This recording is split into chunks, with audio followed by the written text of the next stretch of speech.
როგორ ავარიდოთ თავიდან დეზინფორმაცია პროპაგანდა სოფლად მცხოვრებ ახალგაზრდებს. სიმულაციები ამ საკითხზე რეალური პრობლემების გადაჭრისთვის შედგა. სამუშაო შეხვედრა რუსთავში სამოქალაქო განვითარების ახალგაზრდული ცენტრის პროექტის ფარგლებში გაიმართა. ღონისძიების მიზანს წარმოადგენდა უსაფრთხო სივრცის შექმნა, რომელიც წაახალისებდა ღიაობას, ურთიერთგაგებას და თანამშრომლობას, ასევე ხელს შეუწყობდა მტკიცე ადგილობრივი ქსელების ჩამოყალიბებას და მონაწილეთა უნარების გაძლიერებას დეზინფორმაციისა და ანტიევროპული ნარატივების საპასუხოდ. ეს არიან ის ადამიანები, რომლებიც არიან ყველაზე აქტიურები, ყველაზე მეტად ჩართულები სხვადასხვა პროცესებში, განსაკუთრებით მათ თანატოლებთან მიმართებაში შეუძლიათ, რომ სხვებს გაუზიარონ ეს გამოცდილება, მიაწოდონ ინფორმაცია, თუ რას გულისხმობს ეს მედია წიგნიერება, პროპაგანდა, დეზინფორმაცია და როგორ შეუძლიათ, რომ მათ გაუმკლავდნენ აი ამ გამოწვევებს და სხვებსაც ასე ვთქვათ დაეხმარონ ამ პროცესში. იმიტომ მნიშვნელოვანია, რომ სწორედ ახალგაზრდები იყვნენ აქტიურად ჩართულები ამ პროცესში. შეხვედრაში მონაწილეობა მიიღეს საჯარო სკოლების პედაგოგებმა, სამოქალაქო აქტივისტებმა, მედიის წარმომადგენლებმა და სტუდენტებმა, რომლებმაც საკუთარ თემში არსებული გამოწვევები განიხილეს და გამოსავლის გზებზეც იმსჯელეს.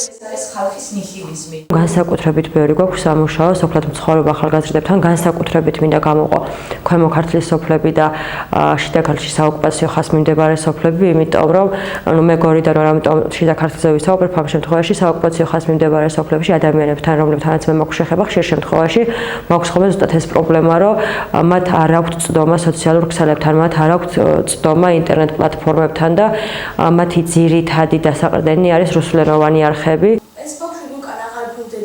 მონაწილეებმა გამოკვეთილი საკითხები დოკუმენტში გადაიტანეს, რომელიც მოიცავს ადგილობრივ ახალგაზრდულ საჭიროებებს, მედია წიგნიერებას, ასევე ინფორმირებულობას ევროკავშირისა და დემოკრატიული ღირებულებების შესახებ. ჩვენ ვიმუშავეთ დოკუმენტის შექმნაზე, ერთად ჩამოწერეთ ის გამოწვევები და მათი მოგვარების გზები, რომელიც დაეხმარება როგორც მედიას, ამავდროულად დაეხმარება ახალგაზრდებს, რომ გაანალიზონ ის გამოწვევები, რაც დღევანდელ რეალობაში გვაქვს და ვიბრძოლოთ მათ წინააღმდეგ და მოვაგვაროთ ეს გამოწვევები. ჩემი როლი ამ საკითხში უშუალოდ არის, რომ მე რა ინფორმაციაც მაქვს, შემიძლია ეს ინფორმაცია მაგალითად ახალგაზრდებს გავაცნო, წვლილი შევიტანა, ასე ვთქვათ, მათი განვითარების საკითხებში და ის ფაქტი, რომ მაგალითად მათ არ იციან საკმარისი ინფორმაცია, ეს გამომდინარეობს ინფორმაციის ნაკლებობიდან, არაფორმალურ აქტივობებში ჩართვების ნაკლებობიდან და ასე შემდეგ. ორდღიან ვორქშოპზე პროექტის მონაწილეებმა ვილნიუსში მიღებული გამოცდილებას განიხილეს და პროექტის შედეგები შეაჯამეს. ახალგაზრდების მედეგობის გაძლიერება, დეზინფორმაციასთან ბრძოლა და ევროპული მისწრაფებების ხელშეწყობა, რომელსაც სამოქალაქო განვითარების ახალგაზრდული ცენტრი ახორციელებდა, ლიეტუვის განვითარების თანამშრომლობის ფონდის მიერაა მხარდაჭერილი.